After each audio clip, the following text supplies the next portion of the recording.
ரொம்ப லேட்டா பண்ணாலும் ரிவ்யூ பண்ணலான்னு முடிவு பண்ணிட்டேன். 1 மினிட் ரிவ்யூ ஆன் மூவி கூலி.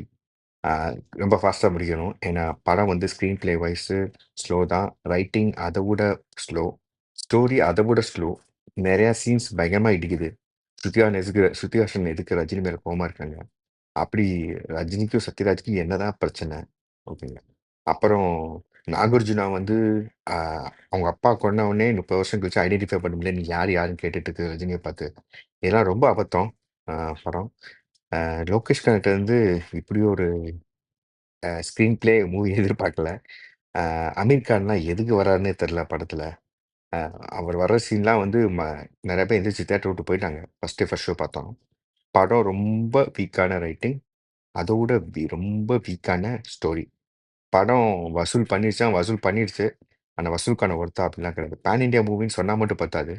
பேன் இண்டியா ஸ்டார்ஸ் வச்சு எடுத்தா மட்டும் பத்தாது. பேன் இண்டியா அளவுக்கு கதையும் இருக்கணும், திரைக்கதை இருக்கணும், வசனம் இருக்கணும். எதுவுமே இல்ல. இது லைக் மூவி லைக் மகாராஜா. அதுல பேன் இண்டியான்னு சொல்றதுக்கு ஒண்ணுமே கிடையாது.